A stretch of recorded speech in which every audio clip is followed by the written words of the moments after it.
Hello and welcome to the latest Forest 24/7 podcast, available from www.forest247.com or available via SoundCloud or on YouTube.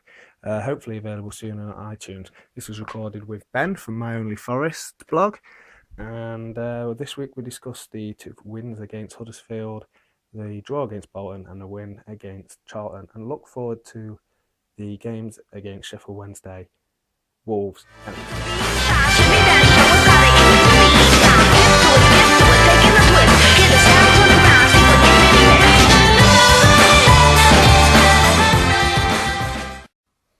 Hello and welcome to the latest Forest 24/7 podcast. Forest 24/7 in association, I guess, with My Forest blog. Ben, who's done the last two podcasts with us, is here again. Hello, Ben. Hello, you alright? Yeah, all good, all good. How about yourself? Yeah, not too bad, thank you. Well, everything's rosy in the garden at his Forest at the moment, isn't it?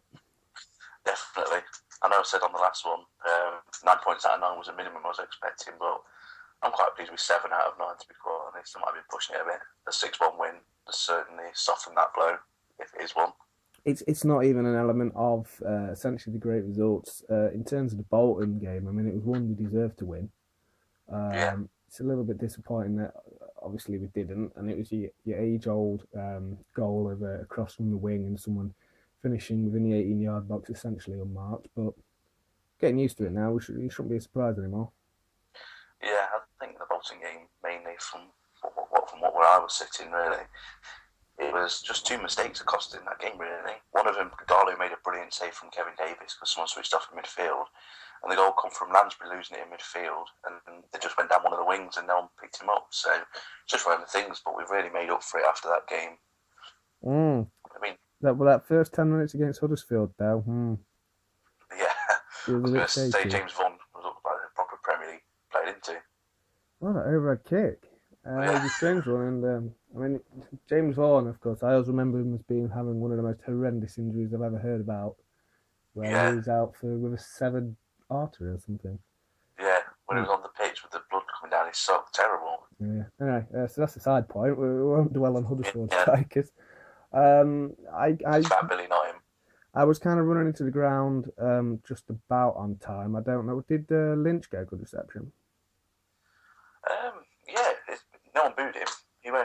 Chambers will get a good reception next Tuesday. Oh, or maybe not on that instance. Yeah, but 6 goals. First time we scored 6 goals at home since 2005 against Swindon, I believe. So that's pleasing. 7-1, wasn't it? Yes. I don't remember who scored. Probably Grant Holt and Nathan Tyson and Junior Udogo. Classic players. Yeah. Well, Grant Holt should have been a classic. Yeah, definitely. Should have been. Anyway, what was pleasing for me from the 2 home games, I didn't see the away game. You did, so we'll come on to that in a minute. Now, I mean, to say we scored 7 goals and only one of them was from a striker, and even then that's a 92nd minute one for Big Darius. Yeah. The strikers still aren't scoring. Yeah. All from the midfield. Yeah, I think that's a good thing. I mean, it depends which way you look at it. I mean, we've had a lot of goals come from the strikers all season, but it seems to have dried up. But now they've dried up, the midfielders have hardly scored all season, really, the ones that are picking it up. I mean, Reedy's been consistent all season, but Mievski and Lansbury are finally making that difference. I'm pleased about Lansbury, not only because I have Lansbury on the back of my home shirt, and I didn't want to look. It's my usual curse. The last name I got on the back of a Forest shirt was Quasi. Yeah. many years ago. Yeah, I was pained by that, so I didn't get another one until now. But anyway, so it's good that he's coming strong in the team. Just because I think he can offer a bit of class. Guardiola is sitting in that deep role. When I first saw that setup, I had reservations. I didn't think this was going to work. Yeah. And with Reedy and Mievski, 2 players who were never going to track back or get a tackle in, I was really worried. But what do I know? Apparently nothing, because we're flying high. I mean, I had the same reservations. I thought the midfield was a bit too attacking, if you know what I mean. Too attacking, a bit too lightweight. But Billy's just gone and picked the best midfield he could, and it's absolutely reaped rewards. They all complement each other very well, and that's why you're seeing such results like this. For me, even the Bolton game, that should have been a 6-1 to us, really, because we completely outplayed them. But yeah, Bogdan and a few other players just wasn't our day, really. Even if we were playing now, it'd probably still have been 1-1. yeah. One of those frustrating days, and when they equalised, you sort of saw it come in. Under the cliche, I do wonder if we'd have gone and conceded again. Because, I mean, this is what gets me about these 3 results now, and good performances, is we haven't signed anyone. This isn't a wholesale restyling of the team. It's still essentially the 4-1-3-2 we've been playing. Yeah. And yet suddenly these players, I mean, I'm not going to say they look like world beaters because, I mean, it's Huddersfield and Charlton who are not the world, but, you know, they're suddenly looking immense. Yeah. It's completely different to what it was in the crease. I mean, when we beat Huddersfield 6-1, I said to my friends coming out of the ground, I said to him that if that was McLeish, we'd have been about 3-0 down. We'd have probably been thumped by Huddersfield in that match. Yeah. That was a team that had won in 12, so it's just like, you can see the difference already. You see the way they came out, and our goal did almost come out of nothing. Lansbury basically messing up his chance, but Mievski is the Renaissance man. After I've slagged him off repeatedly over about the last 3 years, since 2.5 years we've been running the blog now, so I think I don't think I've ever been too complimentary about him, and now I'm starting to look, well, I'm going to eat my words because he's banging them in. But then he'll do that for a month. It's only ever a good thing, isn't it, then? Only ever a good thing. He'll do it for a month, and then it's keeping that going beyond these little purple patches he has. A bit like McGugan in that regard, that they'll have these strong spells, but they can't do it over a season.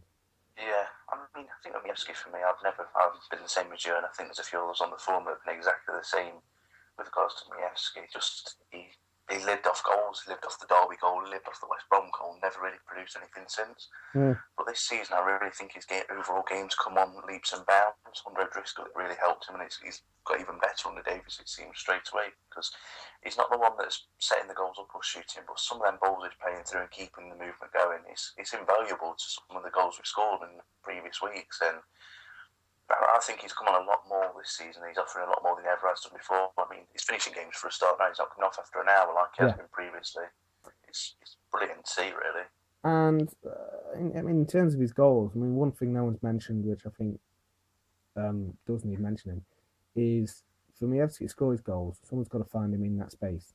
And people are finding him in that space. He's got to find it himself, but, you know, someone's picking out that pass to him. I mean, his second goal against Huddersfield, that was my favourite goal of the night, just because it was a great little team manoeuvre, and the ball came across and it was a good finish. I mean, I know his third goal will get all the headlines because it was like a 35-yard pile driver that swerved a little bit. The second goal for him was the one that pleased me. So yeah, I mean, Huddersfield, I took that. I was thinking against Charlton, we'll see how it goes. Jan Kermagan, however you say it. Yeah. Previously, the only thing I remember him ever doing was trying to do that that penalty in the playoffs for Leicester. That's the previous time I remember him doing anything. And next time I remember him doing something, he's getting sent off. So good track record so far for him in my book. I mean, the Charlton game last week, I thought we played them anyway. But when Kermagan got sent off, it completely changed the game. Entirely, it just completely changed it in our favour.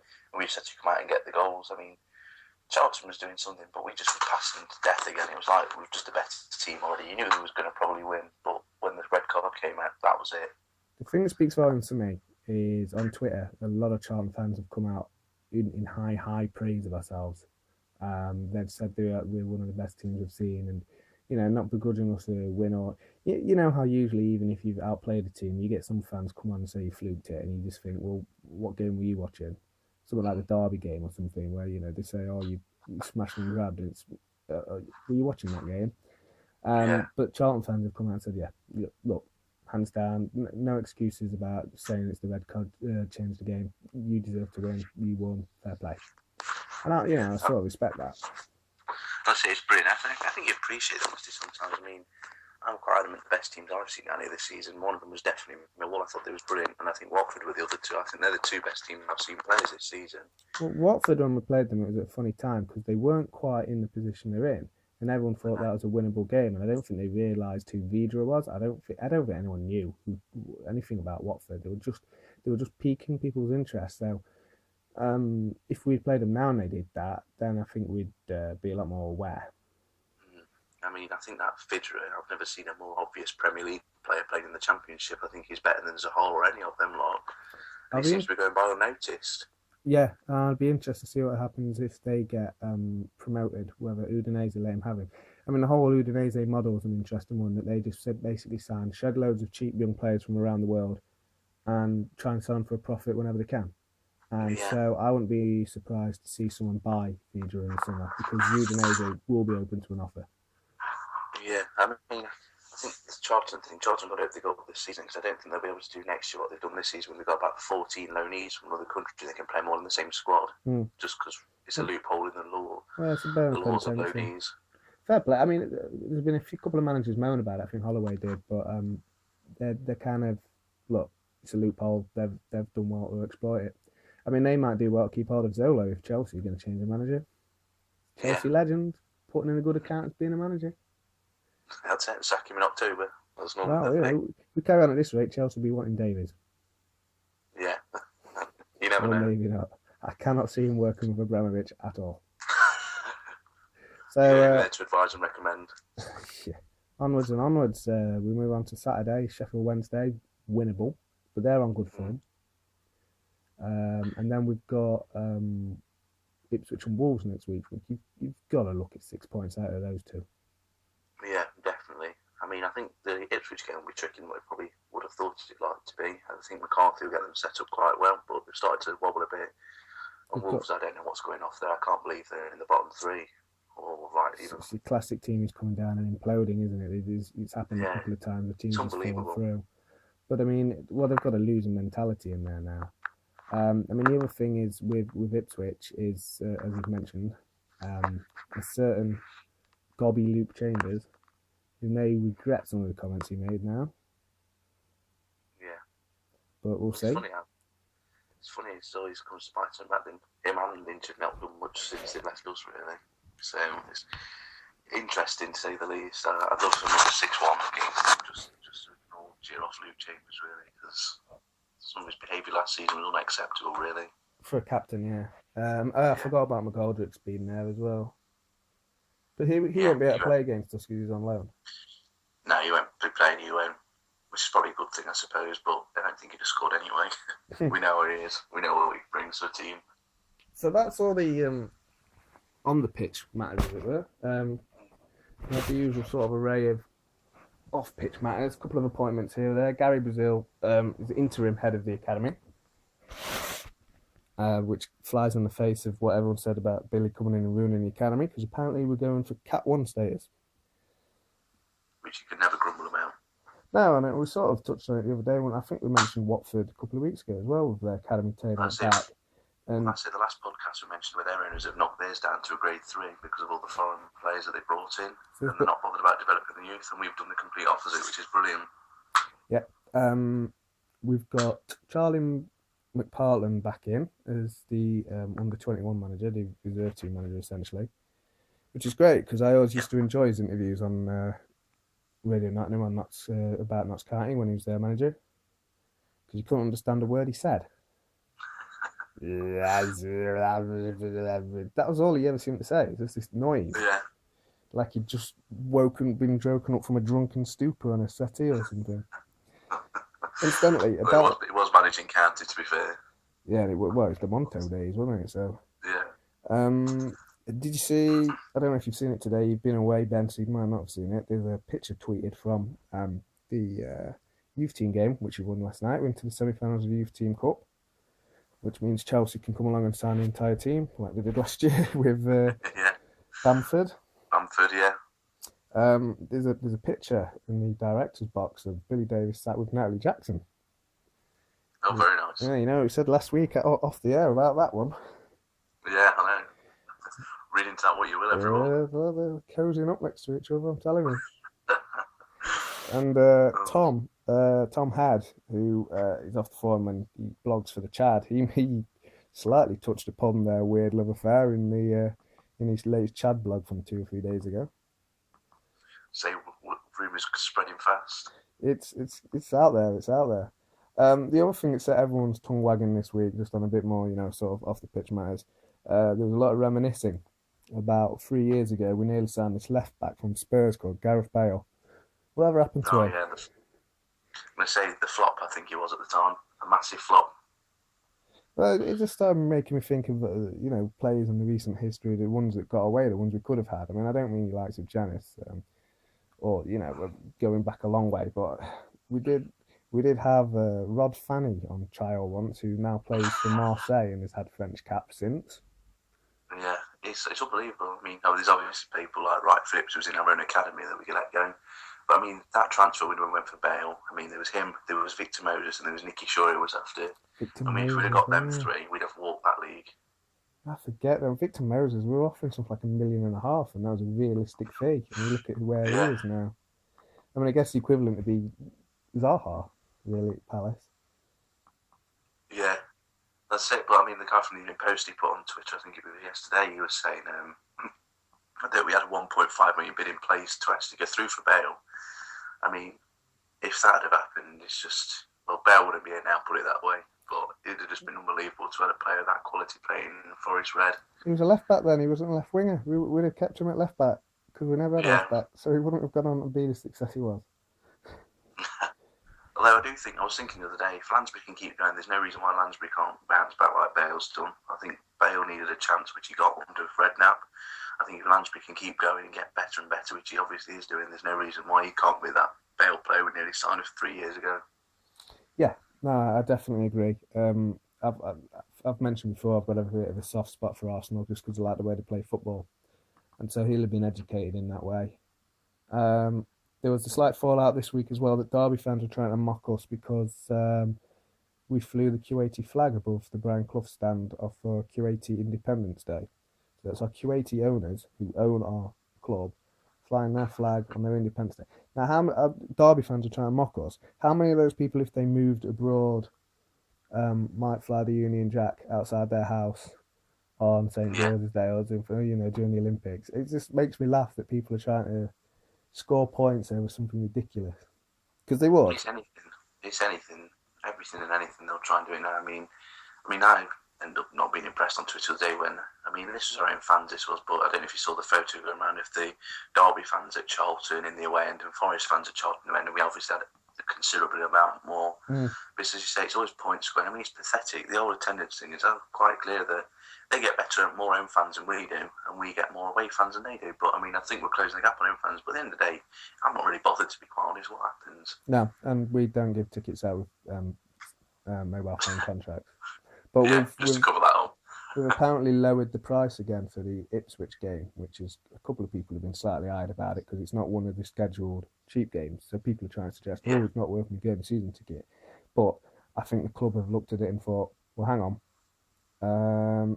We'll get a big crowd in, we can get the place rocking, and we can get, up for the Tuesday night game, we'll see what we can do from there. I'm going to say the amount of emails I've had about curry and pint night or whatever in the hospitality at Forest. It's like, I can't believe it, they're really going for it for that match. Well, is this the new, is this post the press conference, the head of PR changing? Yeah, maybe. Well, I've just having a quick look through Twitter, and the picture Nagash did of Billy sat doing his servant on the mount's been quite popular. I don't know if you saw that. I must say to you, I was going to say to you actually, I couldn't believe it. Some guy came to me at work the other day and said, have you seen, this is brilliant, and it was just that photo, and I saw Forest 24/7 blog on there, Nagash's name all over it. It just made me laugh. I thought, I've seen that before. I saw I've just become a friend of someone on Facebook, and I was looking through his through his friends, and I noticed a picture I took at Man City of the 3-0 scoreboard, which I put on the blog site, which someone took. It's just funny seeing those little connections. Yeah, them little things coming back. That Man City game, I love it. Still gives me goosebumps if I watch those goals. That's it. But the best part about that for me, might be headed for Karen as we are. Yeah, the best part about that day for me, on a slight side note, is I asked a couple of other mates if they want to go. No, we're going to get tonked now. I'm not interested in going to that game. Yeah, good answer. So just the way things go. So this week, 9 points minimum. I'd take another 7 to be quite honest. If we keep taking 7 points out of 3 games that we play, we'll be well in there. Put it that way, because everyone's beating everyone else at the minute, and with the way Middlesbrough are imploding at the moment. Yeah. We're in a good chance, and I'd never thought that was possible 2 or 3 weeks ago. I keep pinching myself, and people at work keep asking, "What do you reckon?" And I don't know. I was walking to work today. I was just coming from Market Square up towards Maid Marian Drive, walking up because I work up at Cannon Circus Way, and I was just suddenly thinking, this is on. We could be going to Wembley here. It's started to sink in that it's possible. I say there's every chance. While it's still mathematically possible, you can never rule it out. That's the big thing with it all. Well, and the other thing I will say, because we're coming up with about 20 minutes, which is what we try and do here, is we've got foreign owners who've come in, invested a lot of money, haven't changed the colour of our shirts, and on about changing our name because Cardiff are now wanting to become the Cardiff Dragons. Yeah. I say it's insane, that is. I can't believe that. I think as someone said, it's like practically the MK Dons type thing. They've only got to move the club now, and that's it. I think they could.